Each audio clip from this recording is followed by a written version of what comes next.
Y en tercer lugar, el propósito por el cual no debían entender el mensaje de los 7 truenos entre 1842 y 1844 es porque era necesario probar su fe. Ahora necesito darles un poquito de historia denominacional para que podamos entender cómo se cumplió esto. Como todo adventista bien informado sabe, Guillermo Miller empezó a estudiar este asunto del juicio desde el año 1818. Y al estudiar Daniel 8 y Daniel 9, él concluyó, basado en la profecía de los 2300 días, que el juicio iba a ocurrir alrededor del año 1843. Ya para 1818, Guillermo Miller había concluido, 25 años antes de 1844, que el juicio iba a ocurrir alrededor del año 1843. Y él creía que el juicio era la segunda venida de Jesús, para purificar la tierra, para destruir a los impíos y para establecer su reino en la tierra. Esta conclusión la alcanzó Guillermo Miller estudiando la profecía de las 70 semanas. Él dijo, las 70 semanas comienzan en el año 457 y son la primera porción de los 2300 días. Van del 457 al año 34. Y luego el tiempo restante desde el año 34 hasta 1844 son los 1810 años adicionales a los 490 de las 70 semanas. Así fue que Guillermo Miller, estudiando la profecía de Daniel, concluyó que Jesús iba a venir alrededor del año 1843.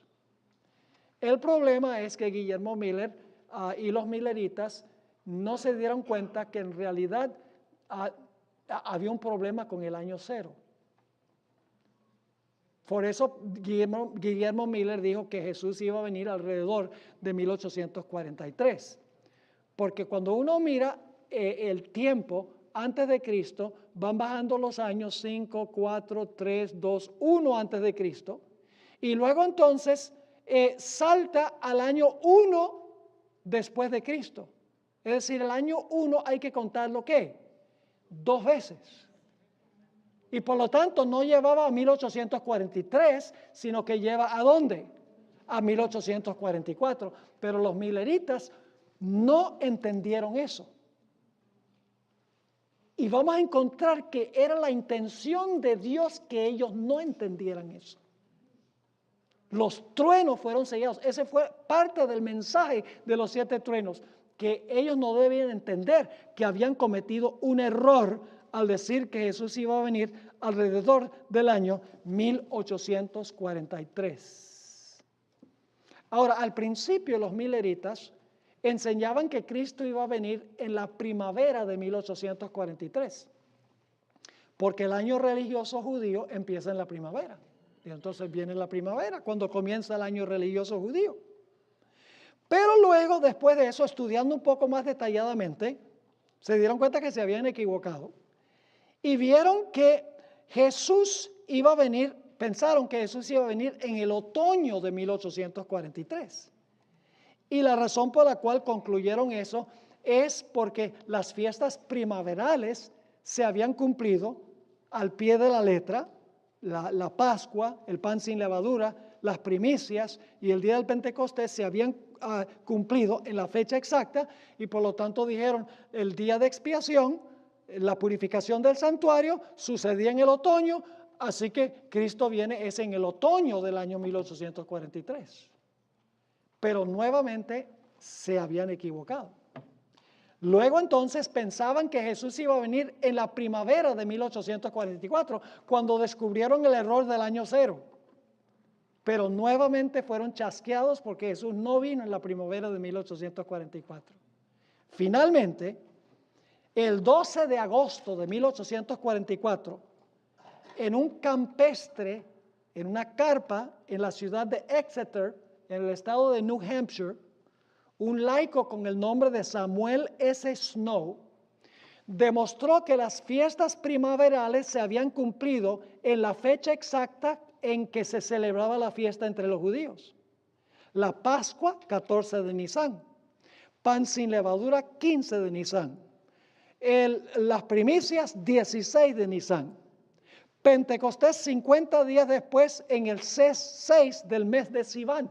Dijeron, se cumplieron en el mes y en el día y en el año exacto que decía la profecía.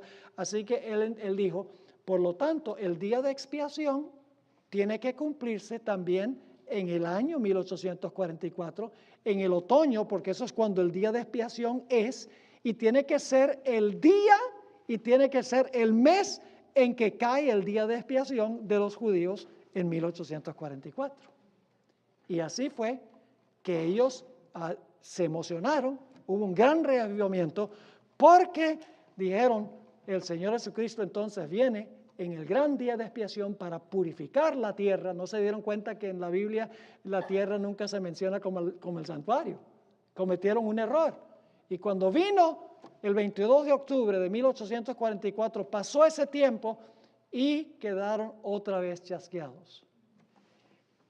Los 7 truenos que fueron sellados, el mensaje fue sellado, fue de parte de Dios para que la gente no entendiera esta serie de errores que ellos habían cometido en los cálculos proféticos. Y ustedes dicen, pero pastor, ¿por qué eso? Permítame leerle del espíritu de profecía de Elena White, quien fue testigo ocular, participó en esto. Así que ella sabe muy bien lo que está escribiendo. Quiero leerles en cuanto al chasco que sufrieron en 1843. Elena White escribió en Primeros Escritos 235, vi a los hijos de Dios que esperaban gozosamente a su Señor en 1843. Pero Dios quería ¿qué? Probarlos. ¿Recuerdan que los 7 truenos, el propósito por el cual se sellaron era para probar a la gente? Sí, sigue escribiendo. Su mano encubrió un error cometido al computar los periodos proféticos. Quienes esperaban a su Señor no advirtieron la equivocación. ¿Están entendiendo la relación con los 7 truenos? Fueron sellados. No era bueno que entendieran eso. Ni tampoco le echaron de ver los hombres más eruditos que se oponían a la determinación de la fecha. Dios quiso que su pueblo sufriera un chasco. ¡Wow! La gente dice, ¿cómo es que Dios quería que sufrieran un chasco? Porque no entendieron bien las profecías. Sigamos leyendo. Dios quiso que su pueblo sufriera un chasco. Pasó la fecha señalada y quienes habían esperado con gozosa expectación a su Salvador quedaron tristes y descorazonados. Mientras que quienes no habían amado la aparición de Jesús, pero por miedo habían aceptado el mensaje, se alegraron de que no viniese cuando se le esperaba. Su profesión de fe no había afectado su corazón ni purificado su conducta. El paso de la fecha estaba bien calculado para revelar el ánimo de los tales. Estos fueron los primeros en ponerse a ridiculizar a los entristecidos y descorazonados fieles, que verdaderamente deseaban la aparición de su Salvador. Vi la sabiduría manifestada por Dios al probar a su pueblo y proporcionar el medio de descubrir quiénes se retirarían y volverían atrás en la hora de la prueba. Entonces, ¿qué significa que los truenos fueron? Los truenos, hermanos y hermanas, indicaban que iba a haber una serie de chascos por no entender bien los cálculos proféticos. Esos truenos fueron sellados porque la gente no debía saber lo que iba a ocurrir. No debía descubrir sus errores. ¿Por qué razón? Porque se realizó un zarandeo. Cuando vinieron los chascos, ¿qué pasó con los que eran superficiales y en verdad no amaban a Jesús? Esos se fueron y ridiculizaron lo que habían creído antes. Pero los que eran fieles permanecieron. Dios, al encubrir los errores que ellos habían cometido en los cálculos proféticos, estaba causando entre los que profesaban su nombre un zarandeo. Aquí hay una segunda cita, Primeros Escritos, página 236. Y estos son los chascos de 1843. Dice, pero los fieles chasqueados que no podían comprender por qué no había venido su Señor, no quedaron en tinieblas. Nuevamente se les indujo a escudriñar en la Biblia los periodos proféticos. La mano del Señor se apartó de las cifras y entendieron su error. Se dieron cuenta que los periodos proféticos alcanzaban hasta 1844 y que la misma evidencia que habían aducido para demostrar que los periodos proféticos iban a terminar en 1843 demostraba que terminarían en 1844. Pero aún ahí se equivocaron porque pensaban que Jesús iba a venir en la primavera. Eso estaba sellado para ver quién era quién. Sigue escribiendo ella, la luz de la palabra de Dios iluminó su situación y descubrieron que había un periodo de tardanza. Aunque la visión tardare, espéralo. En su amor por la venida inmediata de Cristo, habían pasado por alto la demora de la visión, calculada para comprobar quiénes eran los que verdaderamente esperaban al Salvador. De nuevo señalaron una fecha. Sin embargo, yo vi que muchos de ellos no podían sobreponerse a su desaliento para llegar al grado de celo y energía que caracterizara su fe en 1843. Yo pregunto, ¿la experiencia de los 7 truenos se cumplió con el movimiento milerita? Sí, señor, al pie de la letra. Fueron eventos que ocurrieron entre 1842 y 1844. Primero, Cristo viene alrededor del año 1843. Primero la primavera de 1843. Luego entonces el otoño de 1843. Luego la primavera del año 1844. Y finalmente el otoño, 22 de octubre de 1844. Aún allí todavía los 7 truenos estaban sellados. El mensaje de los 7 truenos que les decía que iba a haber una serie de chascos. Eso se cumplió al pie de la letra. Tal cual lo dice Elena G. de White. Ella estuvo en ese movimiento. Y el propósito era probar la fe del pueblo de Dios. Para ver quién era un verdadero creyente y quién no. Por eso Dios dice, inclusive puso su mano para encubrir un error. Ahora la gente dice, ay, ¿cómo es posible que Dios haga eso? Bueno, vamos a mirar un paralelo de la Biblia que vamos a estudiar un poquito más adelante en esta serie. ¿Quién planificó la entrada triunfal de Jesús a Jerusalén? ¿Quién fue el que organizó todo para que Jesús entrara triunfalmente a Jerusalén? Jesús. Jesús no mandó a los discípulos para buscar el pollino. Jesús no se sentó en el asno, sabiendo que los reyes judíos se sentaban en asnos. Jesús no permitió que lo llevaran por allá por Jerusalén y que dieran Hosana al rey de los judíos. Jesús sabía que iban a quedar chasqueados. ¿Lo sabía? Entonces, ¿por qué lo planeó? Porque era necesario ver quién era quién. Era necesario ver quién en realidad amaba a Jesús y quién no. ¿Y saben algo? Menos de una semana después, cuando Jesús fue crucificado, muchos de los que habían estado emocionados cuando Jesús entró a Jerusalén, fíjense que estaban equivocados en cuanto al evento. Jesús estaba cumpliendo la profecía de las 70 semanas. Iba a ser crucificado, que la profecía de las 70 semanas anuncia a la mitad de la semana iba a ser crucificado. Pero entendieron mal el evento. Igual que en 1844, se iba a cumplir la profecía de los 2300 días, pero se equivocaron en cuanto al evento que iba a ocurrir. Menos de una semana después, muchos de esos que habían alabado a Jesús, Hosana al rey de los judíos, estaban gritando, crucifícale. Dios permitió que se encubriera un error con el fin de causar un zarandeo para revelar, para que quedara el remanente fiel, que fue el remanente que quedó en el aposento alto en el día del Pentecostés. ¿Están conmigo?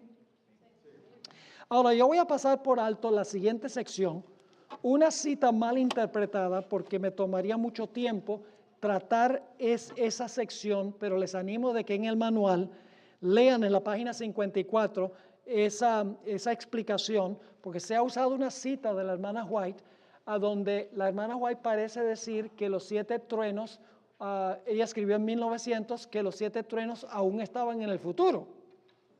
Ahora, si los 7 truenos estaban aún en el futuro, en el año 1900, entonces no se cumplieron entre 1842 y 1844. Pero es una cita que es mal interpretada. En realidad, la hermana White, cuando dice que los 7 truenos, en 1900 dice que los 7 truenos están anunciando eventos futuros, ella no está diciendo que estaban en el futuro en sus días, sino que estaban en el futuro desde la perspectiva del tiempo de Daniel y de Juan. Estaban futuros desde el marco de referencia de Daniel y de Juan, no en el futuro desde el marco de referencia cuando vivía la hermana White. Si leen cuidadosamente esa cita van a encontrar que esa es la interpretación correcta de la cita, porque la gente usa muchas veces muy mal el espíritu de profecía porque no leen con cuidado. La hermana White es explícita que los 7 truenos se cumplieron cuando se proclamaron los mensajes del primero y el segundo ángel, que fue entre 1842 y 1844. Eso está supremamente claro en sus escritos. Ahora hablemos sobre el juramento del ángel. El juramento se hace el 22 de octubre de 1844. Han sucedido varios eventos. 1798, se abre el libro en el cielo. Jesús desciende con el libro para impartir este mensaje. El ángel poderoso planta los pies en tierra y mar, diciendo que este mensaje que sale del librito se debe proclamar globalmente, que es el mensaje de la hora del juicio ha llegado. Al plantar los pies está diciendo esto es mío, y luego entonces proclama con voz de león los 7 truenos, y se le dice a Juan, sella los truenos para que no puedan entender lo que dicen los truenos. Esos fueron los chascos por interpretar mal las escrituras entre 1842 y 1844. Después de los 7 truenos, entonces, el ángel, en 1844 vamos a encontrar, levanta su mano derecha al cielo. Y usted dice, pastor, ¿cómo sabe que es la mano derecha? Porque el texto no lo dice. Bueno, es muy sencillo, porque el ángel tiene el libro en una mano. ¿Qué mano se usa para juramentar? ¿La izquierda? No, se usa la mano derecha para juramentar. Ahora hablemos un poquito del juramento del ángel. Ahora fíjense lo que tenemos aquí. Después que el ángel desciende con el librito abierto, ¿qué fecha es eso? 1798. Los truenos habían impartido su mensaje. ¿Qué fecha es eso? 1842, la primavera a 1844. El mismo ángel luego, ¿qué hace? Así que tiene que ser en el año 1844, ¿sí o no? Porque estamos andando en orden cronológico. ¿De acuerdo? Así que dice, el mismo ángel levantó la mano derecha al cielo e hizo un juramento en el nombre del Dios eterno, el Creador, y el juramento dijo que el tiempo no sería ¿qué? Más. Ahora, ¿a qué se refiere esto, que el tiempo no sería más? ¿Será que esto se refiere al cierre de la puerta de la gracia? ¿Será que cuando dice que el tiempo no será más, se refiere a la segunda venida de Jesús? No. Permítame leerles del Espíritu de Profecía. En el comentario bíblico adventista, tomo 7, página 971, la sierva de Dios explica en cuanto a este juramento que el tiempo no sería más. El tiempo, cuando dice el tiempo no será más, no se refiere al cierre de la gracia ni a la segunda venida, se refiere a otra clase de tiempo. Dice, el tiempo al cual se refiere el ángel con un solemne juramento no es el fin de la historia de este mundo, ni del tiempo de gracia, sino el fin de los tiempos proféticos que se habían de cumplir antes de la segunda venida de nuestro Señor. Es decir, El pueblo de Dios no tendrá otro mensaje que se base en tiempo definido. Después de este periodo, que abarca desde 1842 hasta 1844, ven, ahí están las fechas que les mencioné, no se podrá hacer ningún cálculo de los tiempos proféticos. El periodo más largo alcanzó hasta el otoño de 1844. Así que ¿a qué tiempo se refiere el ángel cuando dice que el tiempo no será más? El fin de los tiempos proféticos. ¿Qué son los tiempos proféticos? Los 1260 días, los 1290 días, los 1335 días, los 3 días y medio, los 10 días del mensaje a la iglesia de Esmirna, los 2300 días, que es la profecía más larga de tiempo de la Biblia. Es decir, no va a haber más profecías específicas de tiempo que especifiquen algún evento profético. No habrá más fechas para eventos proféticos. 1844, octubre 22 es la última. Eso quiso decir el ángel cuando dijo: el tiempo no será más.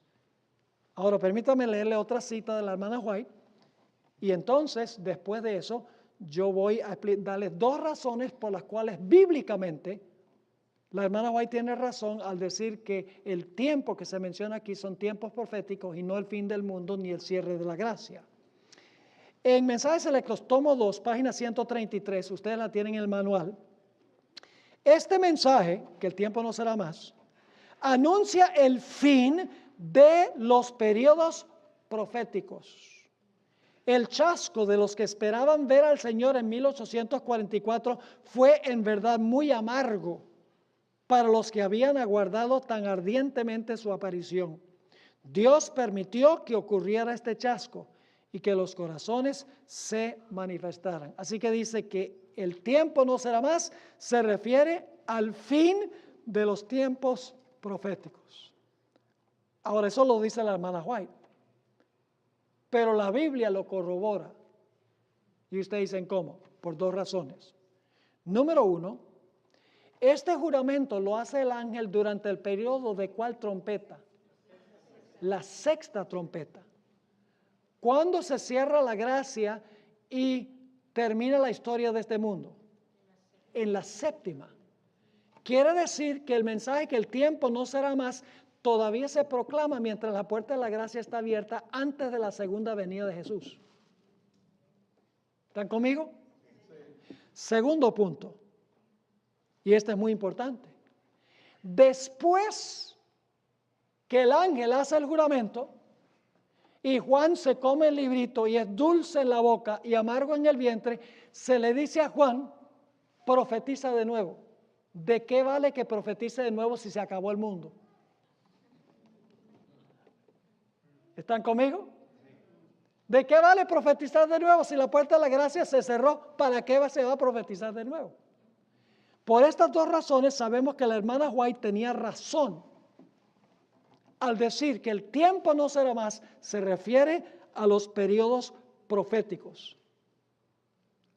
El libro de Apocalipsis y Daniel mencionan varios periodos proféticos: 42 meses, 1260 días, 3 tiempos y medio, 3 días y medio, 2300 días, 1290 días, 1335 días. Y hay adventistas que están tratando de reaplicar estas profecías de tiempo.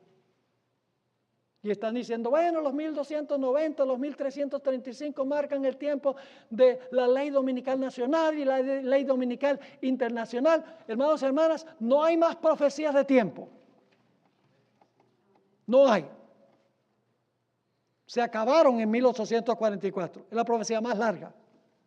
Así que si viene alguien fijando tiempo, húyanle como a la lepra. Porque ha habido muchos falsos profetas que se han levantado en la iglesia adventista en los últimos años, prediciendo que Cristo es que viene en el año 2031. ¿Quién les autorizó para decir eso? Y lo hacen calculando por cuánto tiempo vivió Adán antes de pecar. Dios no nos ha llamado a poner una fecha de la segunda venida. Otro individuo, no voy a mencionar el nombre, es amigo, pero discrepamos de esto. En el año 2008, cuando hubo la debacle económica en los Estados Unidos, él dijo, mire, esto está profetizado en la historia de José en Egipto. Los 7 años de abundancia fue desde el año 2001 hasta el año 2008. Y ahora a partir del 2008, como se ha caído la economía y hay una recesión de las peores que hay desde 1929, dice, en los próximos 7 años va a haber ley marcial, el gobierno se va a posesionar de todo lo que tenemos y vamos a tener que vivir del gobierno.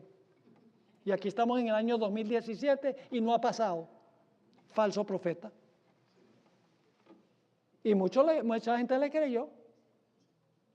Y usó eso para animar a la gente de que donara para su ministerio. Porque miren, no hay mejor manera de recaudar fondos de la gente que dando fechas para eventos proféticos. Pero es mentira. Y Dios no acepta ese método de alarmismo y decir, uy, viene la ley dominical, está pasando esto y aquello. Donen para acá, para que nosotros podamos proclamar mensajes. No, Dios no aprueba que nosotros recaudemos fondos asustando a la gente. Jamás. Ahora, escuchen.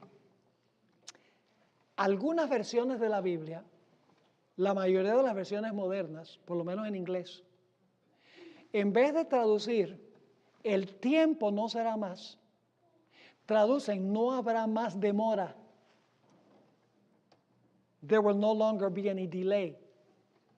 El problema con esta traducción es que se desconecta con la profecía de tiempos de los 2300 días. Cuando se dice el tiempo no será más, inmediatamente sabemos que como tiene que ver con el librito y el librito tiene que ver con los 2300 días, entonces cuando se cumplen los 2300 días ya no va a haber más profecías de tiempo. Pero la mayoría de las versiones, la única versión que dice time will be no longer, el tiempo no será más, es King James. Hasta el New King James pone no habrá más demora. Esta es una traducción errada. Aunque todas las versiones modernas la usan, es errada. Y ustedes dicen, ¿por qué? La palabra tiempo que se usa allí es la palabra cronos, de donde viene nuestra palabra cronología. ¿Han oído hablar la palabra cronología? Ya, la palabra cronos. Ahora escuchen bien. La palabra cronos se usa en Apocalipsis 3 otras veces fuera de esta vez. Se usa en Apocalipsis 2:21, a donde se dice que Dios le dio a Jezabel tiempo para que se arrepintiera. Se usa en Apocalipsis 6:11, a donde los mártires están clamando debajo del altar y se les dice que esperen un poco de tiempo hasta que se complete el número de los mártires. Y se usa en Apocalipsis 23, a donde dice que el diablo después de los 1000 años será soltado por un corto tiempo. Todas las versiones traducen esas 3 referencias tiempo. Pero cuando se trata de Apocalipsis 10:6, traducen demora. Otro punto importante es que la palabra cronos aparece más de 30 veces en el Nuevo Testamento y nunca se traduce en las versiones demora. Además de eso, hay una palabra griega que significa demora, que podría haber usado Juan si quería decir que era una demora. La palabra cronizo se usa en Mateo 24:48, a donde dice el siervo infiel, mi Señor demora su venida. Así que si Juan hubiera querido decir que no va a haber más demora, hubiera usado cronizo, no hubiera usado cronos. Así que el hecho de que las versiones modernas todas traducen demora, yo creo que es el propósito de desconectar la profecía de Apocalipsis 10 de la profecía de Daniel el capítulo 8 al 12. Y no lo vamos a permitir. Ahora, la iglesia adventista nunca ha fijado una fecha para ningún evento profético. Y ustedes dicen, pastor, ¿cómo dice eso? ¿Acaso la iglesia adventista no fijó el 22 de octubre de 1844? No, en esa fecha no había iglesia adventista. La iglesia adventista tuvo su origen, el nombre se adoptó en 1863. El 22 de octubre de 1844 fue establecido por muchos eruditos de muchas denominaciones religiosas, antes de 1844. Es más, Elena White escribió múltiples veces que no debemos fijar fechas. Permítame leer 2 citas. El Señor me mostró, esto es Review and Herald, julio 21, 1851. El Señor me mostró que el mensaje del tercer ángel debe avanzar y debe proclamarse a los hijos esparcidos de Dios y que no debe depender de fechas. Pues el tiempo no será nunca más una prueba. Vi que algunos eran sujetos de una falsa excitación provocada por predecir fechas y que el mensaje del tercer ángel es más fuerte de lo que puede ser el tiempo. Vi que este mensaje puede permanecer sobre su propio fundamento y que no necesita de fechas para fortalecerse y que proseguirá con gran poder y efectuará su obra y será abreviado en justicia. ¿Saben por qué muchos fijan fechas? Porque quieren animar al pueblo de Dios. Quieren que la gente se despierte y se emocione. Pero el problema es que cuando no se cumple la profecía, la gente queda peor que antes.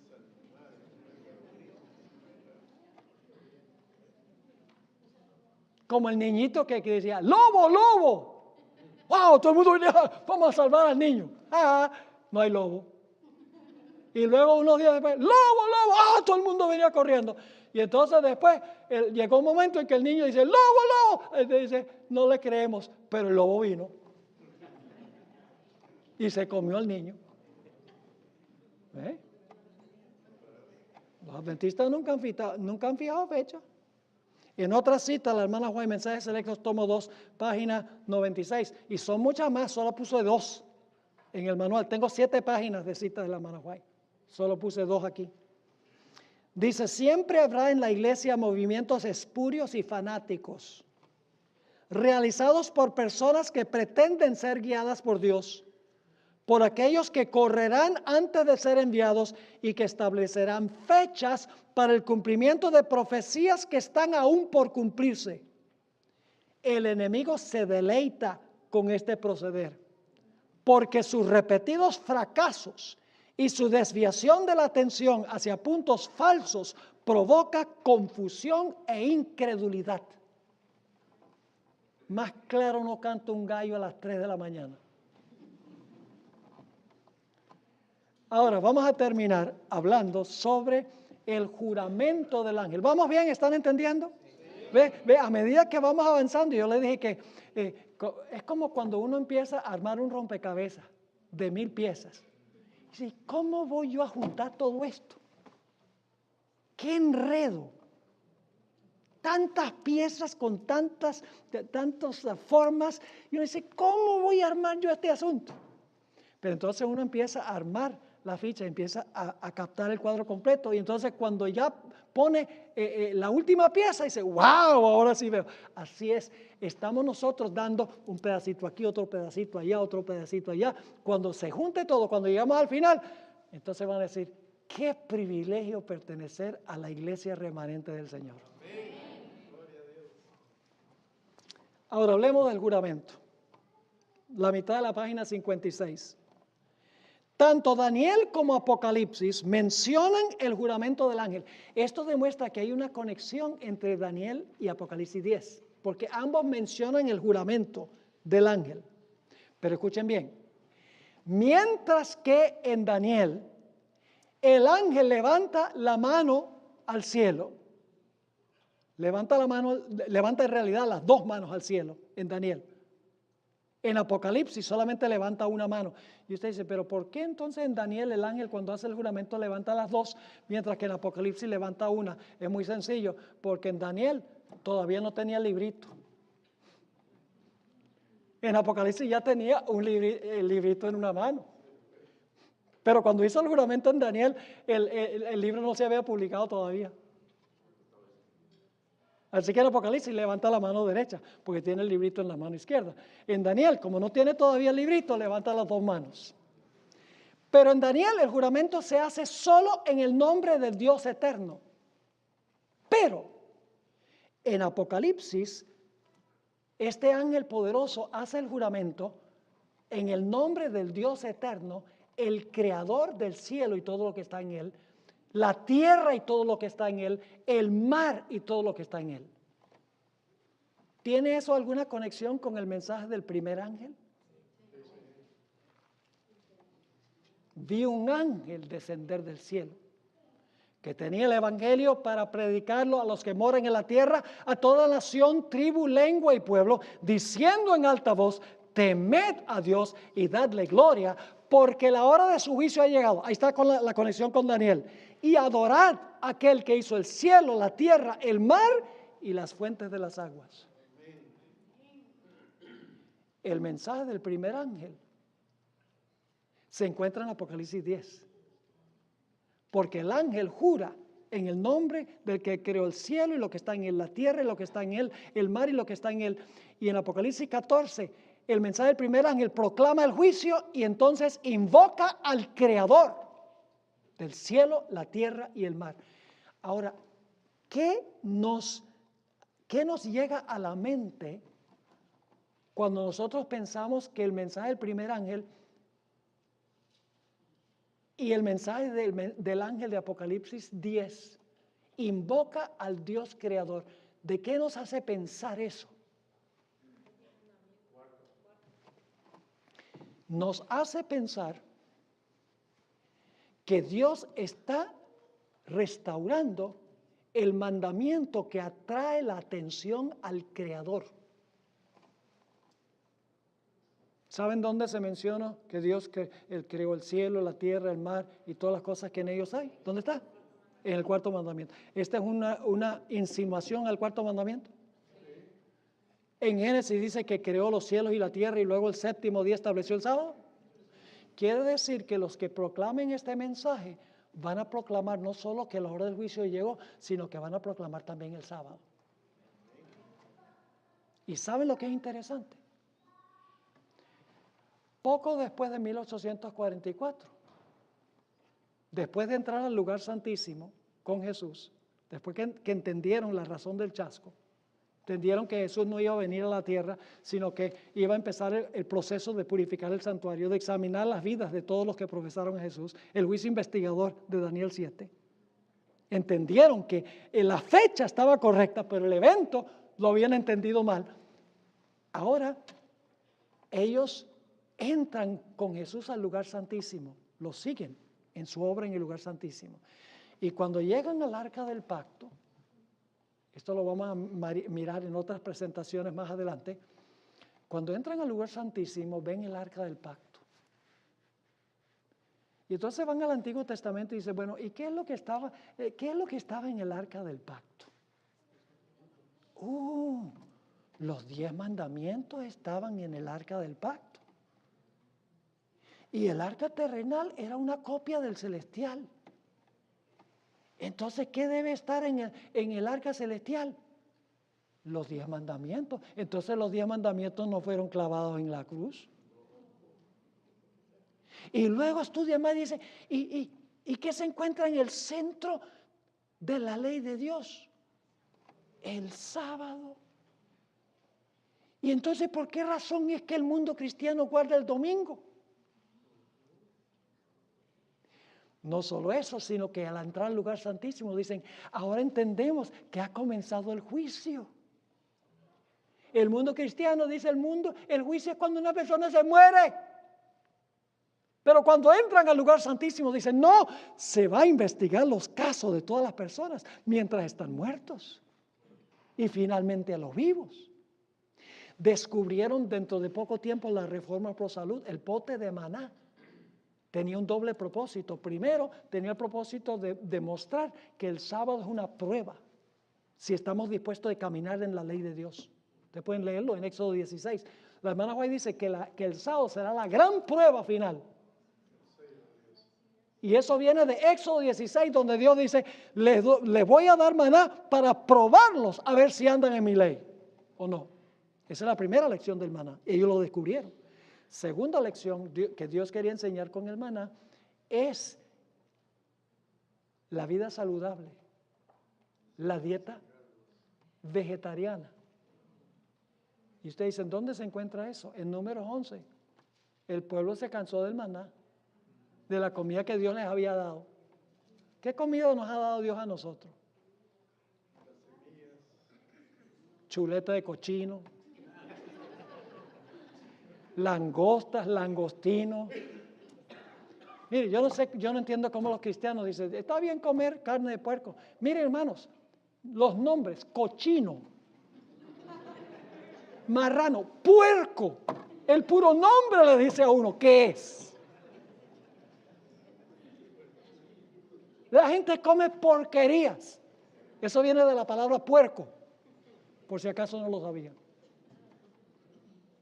El mundo cristiano no ha entrado al lugar santísimo, así que no entienden la reforma pro salud.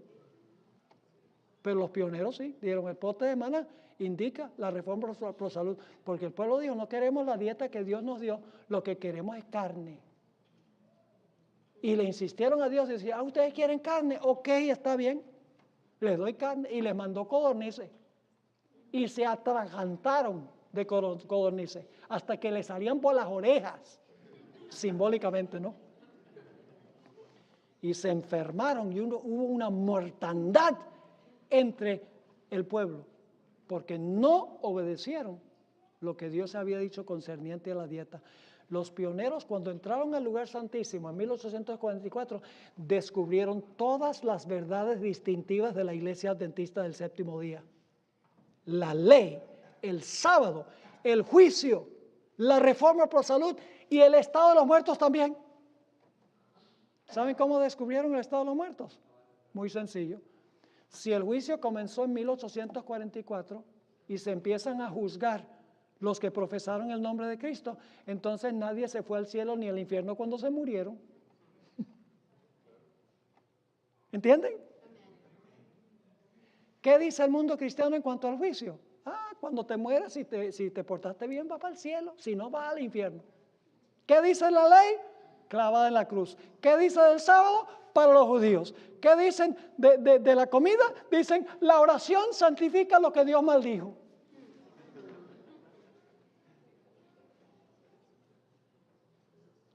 Cuando los fieles de Dios entraron al lugar santísimo, descubrieron las doctrinas que nos distinguen del mundo cristiano.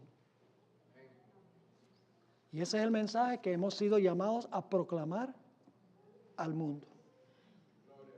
Y hay de nosotros si no lo hacemos.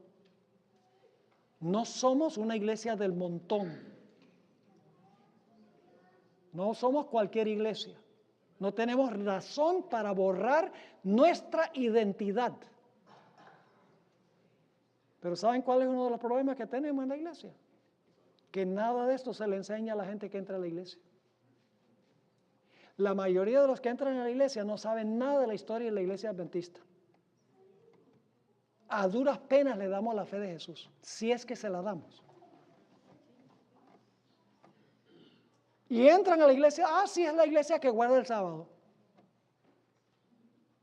Y la iglesia que cree que los muertos no saben nada, pero no saben nada de nuestro origen divino. No saben nada de cuál es nuestro mensaje, cuál es nuestra misión. Creen que, como las demás iglesias, que sencillamente nuestro mensaje y nuestra misión es proclamar a Jesús. Y yo creo que es proclamar a Jesús, pero en el contexto de los mensajes de los tres ángeles. Y si no estamos proclamando los mensajes de los tres ángeles, no tenemos razón para existir. Así de sencillo es. ¿Les quedó claro lo que estudiamos? Amén. ¿Van a volver mañana? Amén. Gloria a Dios. Llamen a esos flojos que no están aquí. Díganle, estamos gozando en el estudio de la palabra. Todavía nos falta mucho que estudiar, hermanos y hermanas. La consumación del misterio de Dios es nuestro primer tema de mañana. Y luego el fascinante tema, una experiencia dulce y amarga. Van a ver cómo se cumplió eso con el movimiento de la iglesia remanente alrededor de 1844. Oremos. Padre, gracias te damos por este mensaje glorioso que tú le has dado a esta iglesia, tu iglesia remanente. En cierto sentido nos hemos extraviado de la razón de nuestra existencia. Vuelve a encauzarnos, Señor, en el camino que tú trazaste. Que podamos proclamar con poder los mensajes de los 3 ángeles. Porque sabemos que cuando se haga, el mundo se va a dividir en 2 grupos y se va a acabar esto. Estamos cansados de vivir en este mundo de sufrimiento, clamor y dolor y muerte. Queremos que Jesús venga. Anhelamos que venga. Señor, que esa esperanza gloriosa arda en nuestro corazón. Que no quede encerrada en el corazón, sino que la proclamemos a toda persona con quien entremos en contacto. Que puedan saber que hay esperanza, que hay un Salvador que regresa pronto. Te pedimos que nos acompañes al regresar a nuestros hogares. Te lo imploramos en el precioso nombre de Cristo, nuestro Salvador. Amén.